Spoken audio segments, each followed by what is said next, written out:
이제 10장에서는 the mutability and repair of DNA 이건데, 뮤테이션은 어쩔 수 없이 일어나는 거죠. 우리 DNA 레플리케이션 과정에서 또는 DNA 데미지를 받아서 뮤테이션 어쩔 수 없이 일어나지만, 만약에 그것이 그냥 됐다면 정말 많은 뮤테이션이 우리 DNA에 축적될 뻔했지만 리페어, 다시 원상태로 복귀되기 때문에 우리가 여러 가지 문제 없이 현재까지 지내고 있습니다. 한번 살펴보죠. 여기서 한번 보시면, 지난번에 이제 제가 그 DNA 합성이 5'에서 3'으로 반드시 진행돼야 된다. 만약에 3'에서 5'으로 DNA 합성이 진행될 경우 무슨 문제가 생기나를 일단 한번 살펴본 다음에 이것을 공부하도록 하죠. 여기서처럼 자, 이제 한번 보죠. 5', 이제 3'으로 합성이 진행되가, 이거 3'에서 5'으로 진행돼 나가는 거죠. 이렇게 자라나니까. 3'에서 5'으로 합성돼 나가는 과정에서 가다 보면 프루프리딩을 해야 되죠. 만약에 잘못되었다. 그럼 프루프리딩을 해서 이것을 떼어내면 어떤 문제가 생기냐면, 떼어내서, 자, 5'에 파스페이트가 붙어 있어요. 떼어냈으니까. 파스페이트가 붙어 있는데, 그 다음에 뉴클리오타이드가, 트라이파스페이트가 온다고 해도, 여기에 있는 3' OH와, 여기 있는 OH와 5'이 결합을 해야 되기 때문에, 이것이 그냥 파스페이트 밖에 없잖아요. 그러니까 이제 파이로파스페이트가 여기서 떨어질 수가 없어가지고, 반응이 일어나지 않는 거죠. 반면에, 5'에서 3'으로 합성돼 나가면, 이 방향으로 합성이 돼 나가면, 프루프리딩을 해서 이게 떨어져 나가도, 여기가 이제 5' OH가 되니까, 다시 합성을 하면 트라이포스페이트가 들어오죠. 그럼 파이로포스페이트가 떨어져 나가면서 합성이 가능하기 때문에 반드시 합성은 5'에서 3'으로 가야지, 만약에 3'에서 5'으로 가게 되면 프루프리딩을 할 수가 없다. 프루프리딩을 할 수가 없다. 이런 부분도 한번 같이 기억해 두셨으면 좋겠습니다. 자, 이제 우리 이제 다시 넘어가서 뮤테이션의 소스들은 뭐가 있느냐 한번 보면, DNA 레플리케이션과, 이건 DNA 폴리머레이스가 에러를 범하는 DNA 레플리케이션 과정, 또는 어떤 데미지, 케미컬 데미지 같은 경우, 또는 이런 바이러스라든가 이런 트랜스포존 같이 DNA가 중간에 끼어 들어가는 이런 문제, 크게 이렇게 세 가지로 한번 볼 수 있을 것 같습니다. 그래서 이 에러들이 범해지면 DNA 레플리케이션이든지 케미컬 데미지든지 트랜스포전 같이 뭔가 끼어드는 일이든지 하면은 결국은 뮤테이션이 일어나는데, 뮤테이션은 여기서 보시다시피 코딩 시퀀스가 변해가지고, 또는 레귤레이터리 시퀀스가 변해서, 코딩 시퀀스는 결과적으로 아미노산 시퀀스를 얘기하는 거죠. 아미노산 시퀀스가 변하는 일 하나, 레귤레이터리 시퀀스라는 것은 아미노산 시퀀스는 변하지 않더라도 이 발현되는 유전자, 그러니까 단백질의 양, 어마운트, 양이 바뀌게 되는 거죠. 아예 만들어지지 않거나 많이 만들어지거나 저는 조금 만들어지는 이런 일이 벌어지게 된다. 그러나 어떤 경우 이게 커다랗게 인설션이라든가 이런 일이 벌어져 가지고 심각하게 되면 레플리케이션이 아예 안 되거나 또는 트랜스크라이브가 안 되는 이런 일도 벌어지게 된다. 그러니까 뮤테이션의 결과는 상당히 다양할 수가 있겠죠. 자, 뮤테이션에서 이제 심플 뮤테이션과 아주 드라스틱한, 정말 심각한 뮤테이션을 우리가 나눈다면, 자, 여기서 트랜지션과 트랜스퍼션, 크게 두 가지로 아주 심플한 체인지, 퓨린이 퓨린으로, 피리미딘이 피리미딘으로, 여기서 트랜지션, 트랜스퍼션은 퓨린이 피리미딘으로, 그렇죠? 또는 피리미딘이 퓨린으로 변하는 게 트랜스퍼션, 이렇게 말하게 되는데, 이 심플 체인지를 보게 되면 그야말로 큰 변화는 없지만 아미노산이 시퀀스가 변하는 정도, 아미노산이 어떤 예를 들어서 뭐 글루타메이트가 베일린으로 바뀐다든가 이러한 이제 정도죠. 그래서 이제 그와 같은 하나의 이러한 이제 변화가 있어서 생기는 뮤테이션, 포인트 뮤테이션 이렇게 얘기한다면 드라스틱한 체인지는 뭐가 있게 되냐면 끼어 들어가는 경우 또는 빠져나가는 경우 또는 리어레인지먼트가 생겨요. 이 모든 것, 이제 이것도 뭐 큰 트랜스포전 같이처럼 커다란 청크가 빠지거나 들어가거나 하는데 대부분 이 경우에서는 프레임 시프트가 생기는 거죠. 프레임 시프트. 그러니까 프레임 시프트라는 것은 아미노산의 코딩 시퀀스가 다 바뀌어 버리는 거죠. 그래서 시퀀스 전체가 다 바뀌게 되는 어떤 부분에서부터는 그게 정말 심각한 변화죠. 자, 아까 봤던 트랜지션이나 트랜스퍼전 하면 A가 퓨린이 피리미딘으로 또는 피리미딘이 퓨린으로 바뀌게 되는 이와 같은 경우가 이제 트랜스퍼전이라면 트랜지션은 피리미딘은 피리미딘끼리 퓨린은 퓨린끼리 바뀌는 경우 트랜지션. 그러면 이와 같은 일이 벌어지는 경우 어떤 일이 생기는 것인가? 예를 들어서 여기서 레플리케이션을 하면서 이런 일이 벌어졌다고 한번 쳐봅시다. A 대신에 G가 들어갔어요. T 자리에. G가. 여기는 이제 올바로 됐는데 이쪽은 잘못 들어갔어. 한 번 더 레플리케이션을 하게 되면 여기는 괜찮죠. 컴플리멘트. 근데 여기서는 이제 완전히 바뀌게 되는 거죠. 완전히. 그죠? 이와 같은 것이 이제 바로 뮤테이션으로 고정되게 된다 하는 거죠. 그러나 보통의 경우 이와 같은 뮤테이션으로 고정이 되지 않고 여기에 들어간 것이 다시 원래 상태로 하게 되는 리페어 과정이 있게 된다. 그래서 우리는 뮤테이션과 이 리페어 이 두 가지를 이제 옛날 스트랜드에다가 L을 붙여주고 H를 붙여줘서 뉴 스트랜드에 H 붙여서 여기서 닉을 맹길었잖아요. 그죠? 어떻게 알았냐? 옛날 스트랜드와 뉴 스트랜드를. 옛날 스트랜드는 합성이 일어나고 얼마 안 있으면 메틸레이션이 일어나요. 그러니까 DNA 레플리케이션이라면 올드 스트랜드는 메틸 그룹이 있고 뉴 스트랜드는 메틸 그룹이 없죠. 그러니까 그 뮤 S가 여기를 통과하다가 지나가다가 이런 데를 잘못된 데를 봤다. 그러면 아까 뮤 L이랑 뮤 H를 리크루트 하는데 L은 여기 와서 붙는 거죠. 올드 스트랜드. 그러면 당연히 H는 여기 와서 이걸 잘라내게 되는. 그러니까 뉴 스트랜드를 자르게 된다. 언제든지. 방법은 여기 보시다시피 폴3가 등장을 하니까 그건 프로캐리엇이죠. 폴3는. 프로캐리엇인데 유캐리엇에서 보면 유캐리엇도 비슷해요. 뮤 S 같은 단백질이 MSH라는 게 있고 자, 뮤 L의 호몰로그를 MLH 또는 PMS라는 게 있고 이런 식으로 해가지고 비슷한 방법으로 거의 뭐 유사하게 픽싱을 한다. 유캐리엇에서도 그러시면 좋겠습니다. 자, 그 다음에 이제 이번에는 일반 케미컬하게 DNA가 데미지가 있는 아까는 합성 과정 중에 폴리머레이스가 잘못을 했는데 이번에는 데미지가 있게 되는 케미컬한 거죠. 예를 들면 저절로 스폰테니어스하게 일어나는 경우도 있어요. 여기 있는 아민 그룹이 저절로 떨어져 나가는 방법. 그죠? 이렇게 되면은 정말 이상해지잖아. 이게 사이토신이 마치 유라실처럼 바뀌는 거 아니겠어요? 이러한 일도 벌어지고. 그 다음에 또 하나는 디퓨리네이션.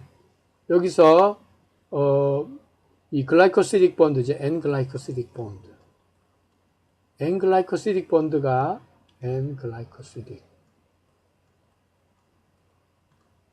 N-글라이코시딕 본드가 무슨 일인지에 의해서 이렇게 약간 알칼리성이 올 때 떨어져 나가 버린단 말이에요. 그럼 여기는 당만 있고 염기가 없는 희한한 이제 구조가 되겠죠. 또 하나 여기서 보니까 이제 여기서도 메틸 C에 아민 그룹이 떨어져 나가니까 얘는 사이민이 돼 버리는 거예요. 그럼 C 대신에 T가 되니까 원래 여기는 G가 와야 될 자리에 A가 올 수밖에 없게 되잖아요. 이와 같은 스폰테니어스한 데미지가 있게 되는 이제 케미컬들이 혹시 들이 암을 일으키는 그러니까 뮤테이션을 일으키는 물질인지 아닌지를 테스트하는 방법이 바로 에임스 테스트인데 어떻게 하냐면